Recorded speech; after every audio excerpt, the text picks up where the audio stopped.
আসসালামু আলাইকুম। মইনুল প্রধান আপনাকে যুক্ত করা আছে, বলেন।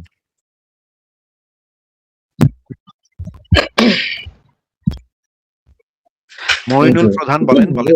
আমার কথা শোনা যায়? হ্যাঁ, শোনা যায়।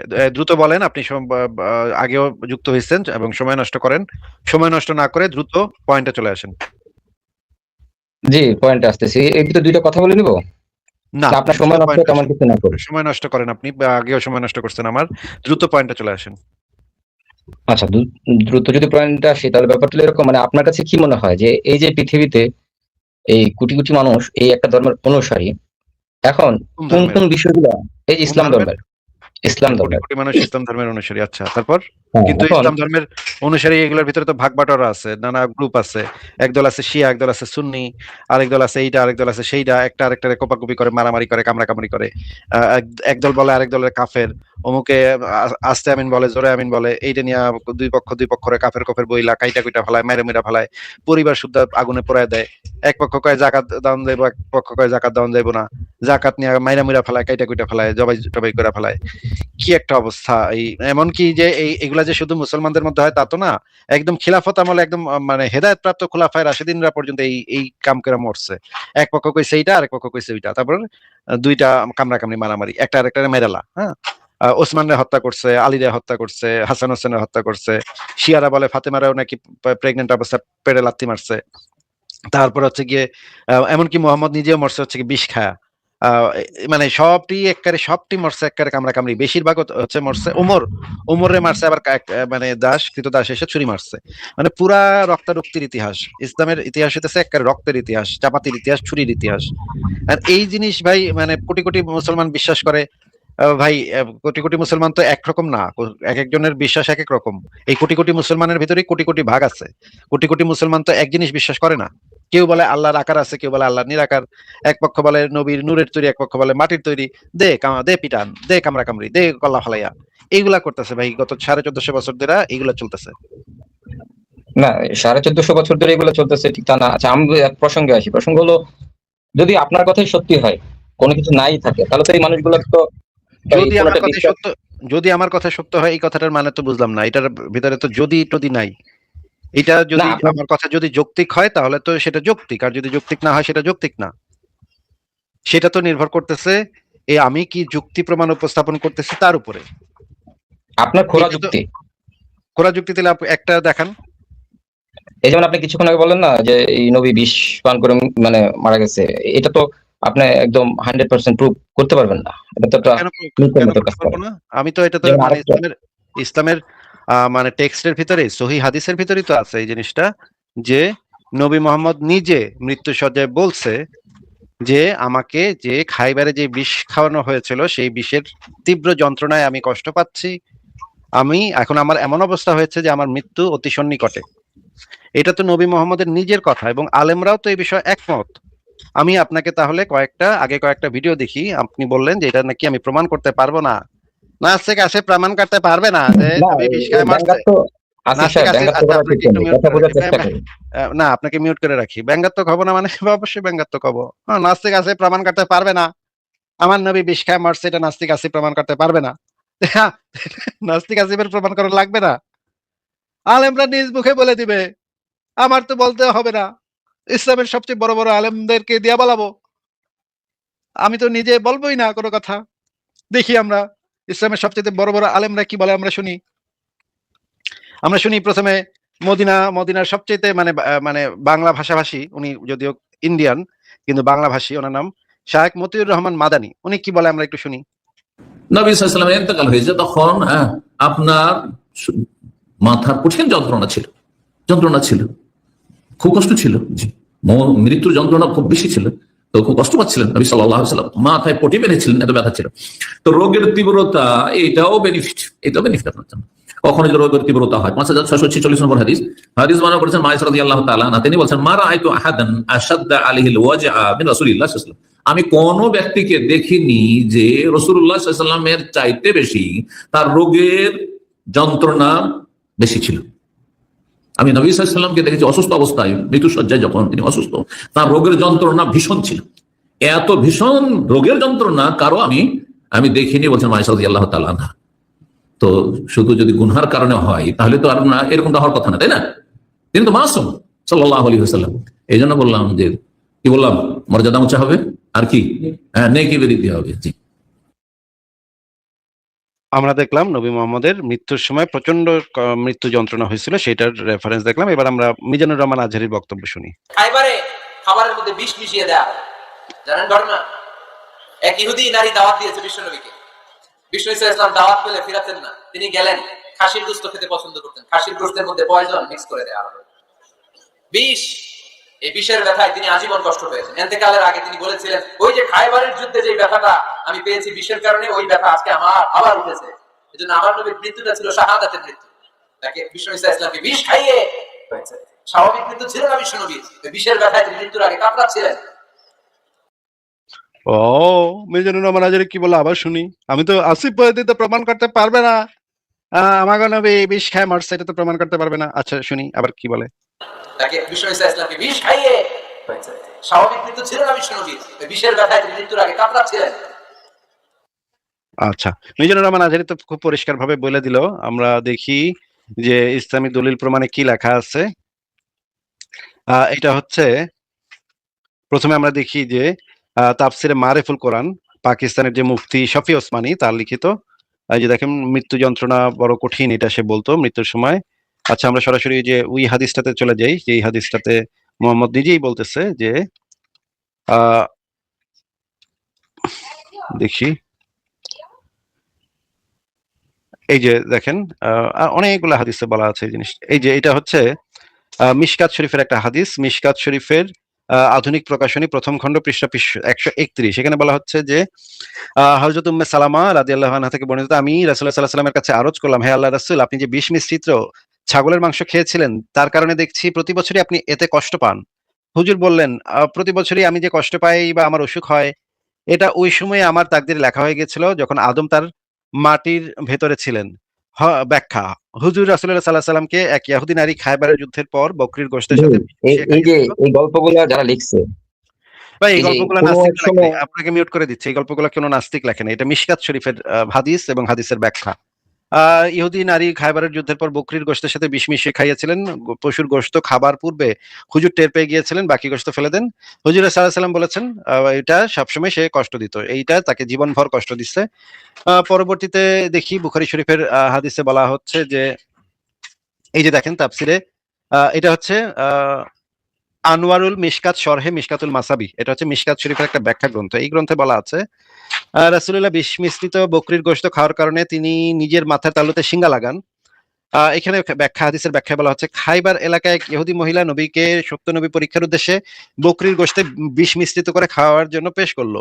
রাসূল খাদ্যগ্রাস মুখে নেওয়ার সাথে সঙ্গে জিব্রাইল জানিয়ে দিলেন এতে বিষ আছে, তিনি তৎক্ষণাৎ মুখে ফেলে দিলেন। তবু মুখের লালার সাথে যে পরিমাণ বিষ মিশ্রিত হয়ে দেহে প্রবেশ করেছিল, তার প্রতিক্রিয়া তিনি বিভিন্ন সময় অসুস্থতা বোধ করতেন এবং শিঙ্গা লাগাতেন। এরপরে আমরা দেখি যে, এই যে বুখারী শরীফের ইসলামিক ফাউন্ডেশন হাদিস নাম্বার হচ্ছে 4094 এর যে পরিচ্ছেদ অংশে লেখা আছে, নবী যে রোগে ইন্তেকাল করতেন সে সময় তিনি বলতেন, হে আয়েশা, আমি খায়বারে বিষযুক্ত যে খাদ্য ভক্ষণ করেছিলাম আমি সর্বদা তার যন্ত্রণা অনুভব করছি। আর এখন সেই সময় আগত যখন সে বিষক্রিয়ায় আমার প্রাণবায়ু বের হয়ে যাওয়ার উপক্রম হয়েছে। বুখারী শরীফ থেকে সরাসরি দেখে নিই এই হাদিসটা। এই যে দেখেন, আহ নবী বলছে যে, হে আয়েশা, আমি খায়বারে বিষযুক্ত যে খাদ্য ভক্ষণ করেছিলাম আমি সর্বদা তার যন্ত্রণা অনুভব করছি। আর এখন সেই সময় আগত যখন সে বিষক্রিয়ায় আমার প্রাণবায়ু বের হয়ে যাওয়ার উপক্রম হয়েছে। এটা নবীর নিজের মুখের কথা, বুখারী শরীফের হাদিস। নবী নিজের জি, মুখে। আমাকে কি আপনি 2 মিনিট সময় দিবেন এই না, প্রসঙ্গে কথা বলার জন্য? 2 মিনিট কেন, 2 সেকেন্ডের সময় দিব না। আবার মিউট করে রাখলাম। আরেকবার মাঝখানে ব্যাকর করলে মানে ব্যাক স্টেজে রেখে কথা বলবো। এই মানে কোথা থেকে কোন চুনা হাগাড়ি আসে কথা বলতে।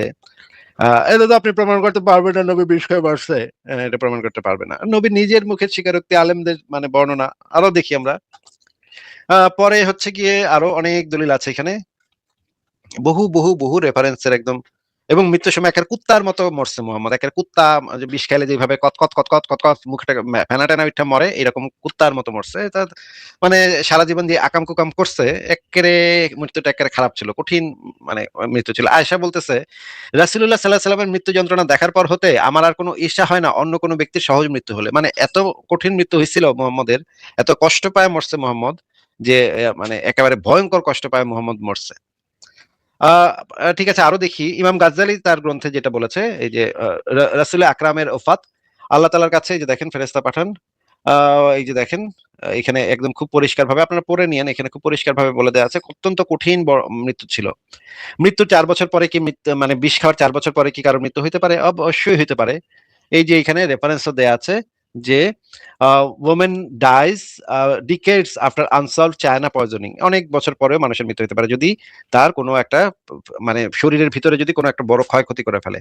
তাফসিরে মাঝারিতে আরো সুন্দরভাবে বর্ণনা করা আছে, যে দেখেন আমিও গোশত মুখে দেওয়ার সাথে সাথে ব্যাপারটা আঁচ করতে পেরেছিলাম ইত্যাদি। এই যে দেখেন আহ কিন্তু বিষের মন্দক্রিয়া তাকে বয়ে বেড়াতে হয়েছিল আজীবন। রাসূল কখনো কখনো বলতেন, খায়বারে সেই বিষের ক্রিয়া কখনো কখনো আমাকে কষ্ট দেয়। এরপর রাসূল ওই ইহুদি রমণীকে ডেকে পাঠালেন, বললেন তুমি বকরির গোশতে বিষ মিশিয়েছিলে? সে বলল আপনাকে কে বলেছে? রাসূল বলল আমার হাতে যে ছিল। সে বলল হ্যাঁ, আমি বিষ মিশিয়েছিলাম। কেন? আমার সম্প্রদায়ের দুর্গতি আপনি করেছেন, আপনার অজানা নয়। আমি ভেবেছিলাম আপনি যদি রাজা বাদশাহ হন তাহলে অত্যাচার থেকে আমরা মুক্তি পাবো। তো এইখানে আহ, মানে এত দলিল দেয়া আছে, এত দলিল দেয়া আছে এই লেখাটার ভিতরে, এত রেফারেন্স দেয়া আছে, পৃথিবীর কোন বাপের বেটা আব্দুল্লাহর কোনো সামর্থ্য নাই আমার এই মানে রেফারেন্সকে ইয়া করবে, ভুল প্রমাণ করবে। দেখেন আরো বহু বহু বহু রেফারেন্স এটার ভিতরে আছে। এবং এই লেখাটা যদি আপনারা পুরোটা পড়েন, লেখাটার টাইটেলটা আমি দিয়ে দিচ্ছি। লেখাটার টাইটেল হচ্ছে নবী মোহাম্মদের করুণ মৃত্যু। এই লেখাটার ভিতরে একদম খুবই পুঙ্খানুপুঙ্খ ভাবে পুরা বিষয়টা কভার করা আছে, সমস্ত দলিল প্রমাণ এখানে একত্রিত করে রাখা আছে। ঠিক আছে, এবার আমি তাকে আনমিউট করলাম। বলেন এবার কি বলার আছে বলেন। এখন আমার মাইগ্রেনের ব্যথা আছে, তাহলে আমার যেটা হয়, যখন মাইগ্রেনের ব্যথাটা আবার পুনরায় আমার হয়, তখন আমি বুঝতে পারি যেটা মাইগ্রেনের ব্যথা। আর এমনি সচরাচর যে ব্যথাটা হয় সেটাও আমি বুঝতে পারি যে এটা ওই মাইগ্রেনের ব্যথা না, এটার জন্য আমার প্রস্তুতি নিতে হবে না। মাইগ্রেনের ব্যথাটা যখন আমাকে অ্যাক্টিভ করে আমার ব্রেনে, তখন আমি বুঝতে পারি যে আমার কিছুটা প্রস্তুতি নেওয়া উচিত, আমার অন্ধকারে যাওয়া উচিত, আলো থেকে দূরে যাওয়া উচিত, যেটা আমার সাথে হয়। আর সচরাচর যেটা হয়, ওই ব্যথার জন্য আমার অন্ধকার খুঁজতে হয় না।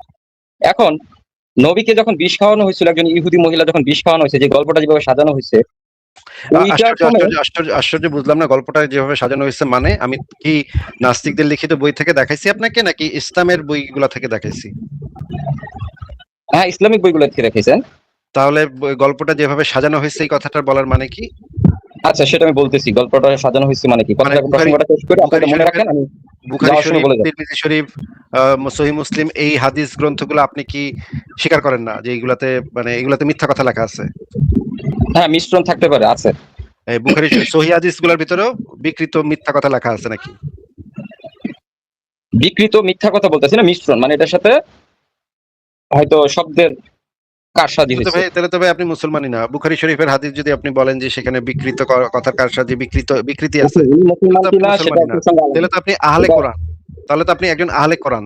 আপনি বুখারী শরীফের হাদিস নিয়ে যে সন্দেহ পোষণ করতে পারেন সে তো বলতে চাচ্ছিলাম, এটা আপনারা শেষ করতে দিবেন? না, শেষ করতে দিব না। বুখারী শরীফের হাদিসের অথরিটি নিয়ে যে সুন্নি মুসলমান প্রশ্ন তোলে, বুখারী শরীফের হাদিসের অথরিটি নিয়ে, যে বুখারী শরীফের হাদিসের ভিতরে বিকৃতি আছে, যে এটা বলতে পারে, সে তো মুসলমানই না, সে তো কাফের হয়ে গেছে অলরেডি। আপনি কাফের হয়ে গেছেন ভাই, আপনি অলরেডি নাস্তিক হয়ে গেছেন, আপনি অলরেডি নাস্তিক হয়ে গেছেন, কাফের হয়ে গেছেন। তাহলে আপনার সাথে কথা বলে লাভ কি ভাই? যে ব্যক্তি অলরেডি কাফের, সেই ব্যক্তির সাথে কথা বলার আমার কোনো দরকার নাই। মহুল কি ভাই আপনার নাম? মইনুল মইনুল ভাইয়া, মইনুল আপনাকে যুক্ত করা হয়েছে, বলুন। জি, আমার নাম মইনুল প্রধান। জি, আপনি তো আগেও বিভিন্ন নাম দিয়ে যুক্ত হয়েছিলেন। যে আপনার কাণ্ড মনে আছে, 4 ফিট কাণ্ড না আপনি ভাইয়া? জি জি, এক্স্যাক্টলি, ওই নিচে দেয়া আছে ইতে। জি, বলেন দেখে, আজকে আপনাকে সুযোগ দিয়েছি, আপনি কিছু মানে আলোচনার মতো কিছু করার থাকে আপনার, বলেন। আচ্ছা, জি, আমি যেহেতু গুড ফেইথে আলোচনা করা শুরু করছি, সেহেতু ভাই সরি আপনাকে শুরুতেই একটা বাজে শব্দ বলার জন্য, এটার জন্য দুঃখিত। আমি আপাতত আপনার সাথে বাজে ব্যবহার করবো না, বলুন। যদি কিছু প্রশ্ন থাকে বা কোনো আলোচনা থাকে, জি, ধন্যবাদ। আমি আপনার ব্যবহারে সন্তুষ্ট। এখন কথা হলো, আমি আসিফ ভাইকে জিজ্ঞেস করছিলাম যে আসিফ ভাই, পৃথিবীতে তো কোটি কোটি মানুষ একটা ধর্ম অনুসারী, ইসলাম ধর্ম অনুসরণ করছে বহুকাল ধরে। তো এখন যদি আপনার কথা আমি সত্য ধরে নিই, তাহলে তো এই মানুষগুলো যাবে কোথায়? তারা কোন ধর্মে, বা তারা হঠাৎ করে কিসে পরিবর্তন হবে? আর ওই অবস্থানটা তখন কেমন দাঁড়াবে? তখন এই প্রেক্ষাপটটা আসলে তখন কিভাবে বিশ্লেষণ করবেন? কিবা বুঝেনি এই যে ভাই, একটা ধর্ম, পৃথিবীতে একটা ধর্মের হাজারো হাজারো লাখো লাখো কোটি কোটি ফলোয়ার্স আছে, থাকলো তাতে কি হয়েছে ভাই? তারা যদি বের হয়ে আসে এখন কি ফলো করবে এটা বলতে চাচ্ছেন? এটার যদি বের হয়ে আসে তাহলে তার আসলে কি করা উচিত? আর যদি এই ধর্মটা থাকে তাহলে এই ধর্মের হুম। কোন অংশগুলা, যেগুলো বড় বড় মনে হয়, কোনগুলো রেখে সামনের দিকে গেলে ভালো হয়? এটাই আসলে আমার এখন মানে ধর্ম ধর্ম কি, ইসলাম কি আপনাকে এই সুযোগ দেয় যে আপনি ধর্ম থেকে ভালো জিনিসগুলো নিয়ে খারাপ জিনিসগুলো ফেলতে পারবেন? ইসলাম কি আপনাকে সেই সুযোগ দেয়? ইসলাম সুযোগ দেয় না, কিংবা ইসলাম সুযোগ দিবে ওইটা না, মানে এটা একটা আলোচনা সাপেক্ষে একটা এই মইনুল ভাই, প্রসঙ্গের জন্য কথা বলা। যেটা প্রশ্নটা করছি প্লিজ উত্তরটা দেন। ইসলাম কি আপনাকে সেই সুযোগটা দেয় ভাই? ধর্ম তো বলছে যে সত্য পথে থাকার জন্য। Third time, asking for third time, যে ইসলাম কি আপনাকে সেই সুযোগটা দেয় যে আপনি ইসলাম থেকে কাটছাট করবেন, যে জিনিসগুলো ভালো সেগুলো নেবেন, যে জিনিসগুলো খারাপ সেগুলো ফেলে দিবেন? ইসলাম কি সেই সুযোগটা দেয়? না, সুযোগ দেয় না। আচ্ছা, প্রথমবারই বলতে পারতেন। থ্যাংক ইউ উত্তর দেওয়ার জন্য। তো ইসলাম যদি সেই সুযোগটা না দেয় যে আপনাকে ভালোটা নিয়ে খারাপটা ফেলে দিতে, আপনি কি আমাদেরকে এমন কোনো কিছু প্রিচ করতেছেন, এমন কোনো একটা উদ্যোগ নেওয়ার কথা বলতেছেন যেটা ইসলাম বিরুদ্ধ? এরকম কিছু উদ্যোগ নিতে বলতেছেন আপনি? না, ইসলাম যেমন বিরুদ্ধে কোনো উদ্যোগ নিতে, না না, যেমন ধরেন ইসলাম বিরুদ্ধে এই উদ্যোগ হচ্ছে না, মানে ইসলাম আপনাকে সেই সুযোগ দেয় না যে আপনি ভালোটা নিবেন খারাপটা ফেলে দিবেন। আপনি আমাদেরকে বলতেছেন ভালোটা নিয়ে খারাপটা ফেলে দিয়ে কি রাখা যায় কিনা। আমি যখন আপনাকে ক্লিয়ারলি দেখাইলাম যে আপনার প্রসিডিউরটা ইসলাম ফলো করে না, আমি আপনাকে প্রশ্ন করলাম আপনি কি ইসলাম বিরুদ্ধে এই প্রসিডিউরটা নিতে বলতেছেন কিনা, মানে আপনার প্রসিডিউরটা ইসলাম বিরুদ্ধে হচ্ছে কিনা। আপনি বলতেছেন না না। কেমনে কথা বলবো ভাই আপনার সাথে? আপনি তো বুঝতে ভুল করতেছেন। আপনি তো মানে একটু স্লোলি বলেন, আমি একটু আচ্ছা, ঠিক বুঝিয়ে আছে, বলি, তাহলে হয়তো আপনি বুঝতে পারবেন। ঠিক আছে ভাই, বলেন, আপনি আমাকে বুঝিয়ে দেন আমি কোথায় বুঝতে ভুল করছি, বুঝিয়ে দেন। ধরেন ধরেন একটা বিষয় যে আমি কি এই বুঝতে ভুল করছি সেটা বলেন ভাই। মাইনুল ভাই, আপনার নতুন উদাহরণে যেতে যাচ্ছেন, নতুন উদাহরণে যেতে যাচ্ছি না আমি। আপনি বুঝতে ভুল করছেন যে আমি বলতেছি যে ধর্ম পরিবর্তন করার জন্য, কিংবা ধর্মটাকে এই ধর্ম যাজকদের কাছ থেকে পারমিশন নিয়ে তারপর এটা আগানোর জন্য, কিংবা ধর্মে এটা আছে কিনা আদৌ যে আমরা এটা পরিবর্তন করতে পারবো না, ভালোকে নিয়ে যাব খারাপকে নিব না, এরকম আছে কিনা। আপনি ওইদিকে চলে গেছেন, আমি তো আসলে ওইদিকে যাওয়ার কথা বলতেছি না। আমি বলতেছি যে এই ধর্মটা কোন কোন বিষয়গুলো না থাকলে মনে হইতো ফারাজ অর্ণবের কাছে কিংবা এই মঈনুল প্রধানের কাছে যে হ্যাঁ এটা মানা যায়, এটা নিয়ে আমরা সামনের দিকে এতটুকু নিয়ে আমরা আচ্ছা, গেলে মইনুল ভালো ভাই, আপনার সাথে কথা কথা বলে ভালো লাগলো। আপনি আপনার নিজের প্রথম প্রশ্নটা আরেকবার শুনুন, আর এখন যেটা বললেন সেটা আরেকবার শুনুন, ঠিক আছে ভাই? ঠিক আছে। ওকে।